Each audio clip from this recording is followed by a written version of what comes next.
Good evening, VV Nation. Happy Wednesday. Happy Tariff Day, right? Now, on a serious note, we're not going to talk about tariffs in tonight's video. No, I want your portfolio to get ready for the future, right? And what I mean by that, we've been talking about AI stocks, the revolution behind AI, autonomous driving, things of that nature, right? Quantum computing. The future is getting closer and closer.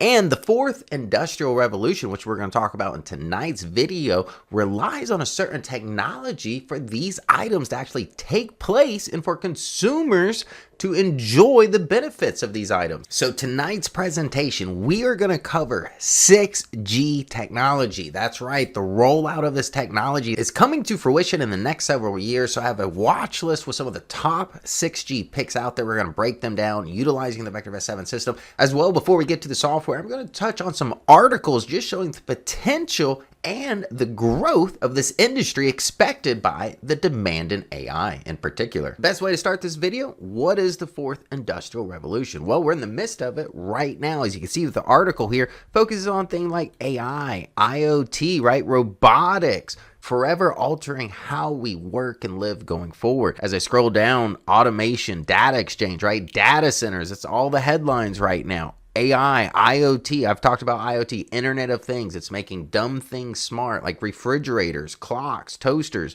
Again, we are in the midst of this, right? 3D printing, augmented virtual reality, big things that are on the horizon here, smart factories, autonomous vehicles, precision agriculture, and personalized medicine. Now, what do all of these things have in common? The demand for faster networks, the demand for information to be exchanged at a much quicker rate. Now, look at this, right? We've all talked about, the energy demand for this AI revolution and this fourth industrial revolution, but not necessarily the networks, right? The speed of data. Right now we're utilizing 5G, but this 6G technology has the potential to be 100 times faster, keeping up with the amount of data needed for this revolution in the first place. Items that are going to benefit from this 6G, autonomous vehicles, and drones. But a lot of companies are coming to the forefront from this revolution here. Look at this, predictive maintenance. Palantir is in this field, right, for defense applications. They do other things, but they definitely do a lot of predictive maintenance, a lot of government contracts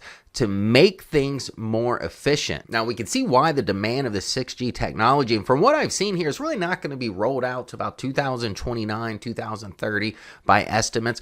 But look at the growth of this space here, 27%. This is an article here by Excellent Insights. Now, this article going into some great information here, but look, 27% during the forecasted period. That's over the next several years, right? A lot of this is going to have to do with security, connectivity networks, right? High focus on global connectivity and integration, rising investments in R&D projects. Now, I've talked about the importance of fiber optic cables. Obviously, that's going to play a role, but 6G wireless technology is going to change the economy at a much faster pace. Now, as I was looking to see what type of stocks are beneficial in this space here, there are several that kept coming in the list, and this article here touched on those. As I scroll down, the first one's going to be Ericsson, not a company that I've talked about much on this channel by any means, but hey, they've got a lot of investment here, and they're a Swedish-based company, but they do work with the U.S. You can see here with the NextG Alliance with the U.S. committed to accelerating the introduction of 6G technology in North America.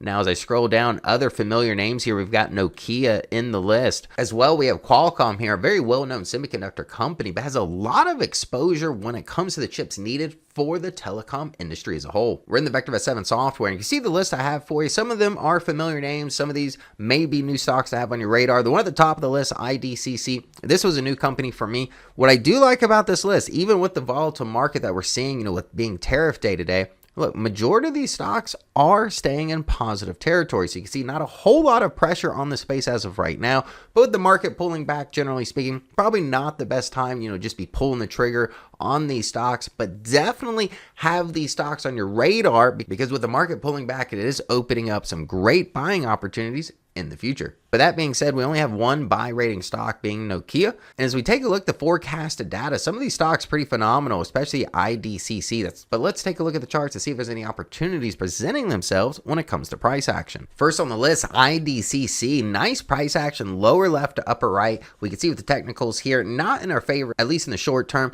The stock is overvalued right now, but what I like to see is these nice, strong buy rating, steady price action to the upside. If we take a look at growth rate and earnings, 23%, the sales growth rate 140%, and it looks like all three of these items are higher than they were 3 months ago. If I take a look at the next stock here, we got Apple on the list.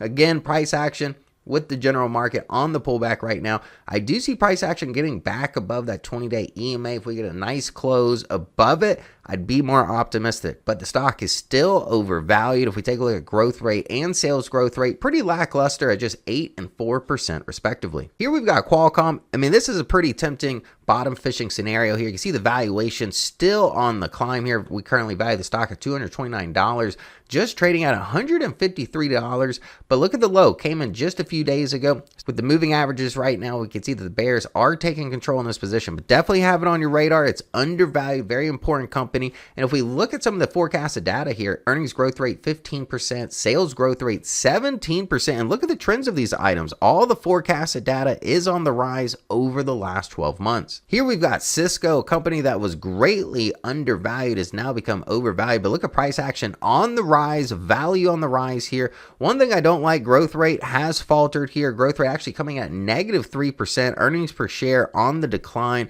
sales growth rate. So yeah, the forecasted data mixed when it comes to Cisco. I'm not that big of a fan when it comes to this company. I think there's better stocks on the list here. Speaking of that, we got Nokia. One thing I like about Nokia, look at the valuation. Nice jump from $3.45, closing today at $4.13. That's our valuation of the company. Now, the company is overvalued, but look at that price action over the last year. Nice, steady, stair-step fashion, lower left, upper right. I do like what I see here. Look at the growth rate and earnings taking a big jump here, coming in at 4% now. Sales growth rate, 4% as well. What I do like, these items were negative 12 months ago, but now we see the forecasted data starting to tick up for Nokia. This could be because of the 6G news. But that being said, look at the earnings per share. It is on the decline over the last 12 months. So I see this more as a momentum play right now. As long as price action still has this upward momentum, hey, I'd play it. But otherwise, the stock is overvalued and the forecasted data not the greatest as of right now. Here's Nippon Utility over the last year. Price action on the decline, value on the decline, stock is overvalued, growth rate and sales growth rate, not good numbers. So I'm going to skip this one for the time being. Here we've got Ericsson. This was one that was mentioned in a lot of the articles when I did my research. Price action on the rise, valuation on the rise, growth rate on the rise, sales growth rate on the rise.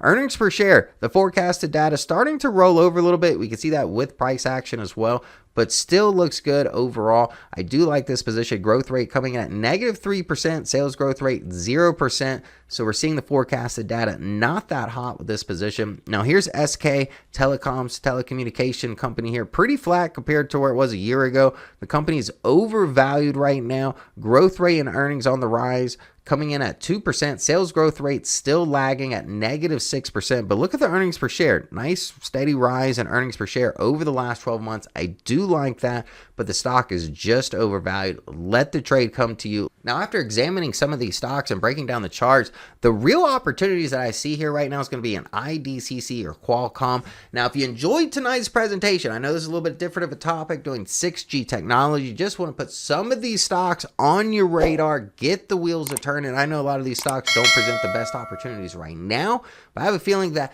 as we get closer to the 6G rollout in the next few years, these are stocks that'll definitely make headlines going forward.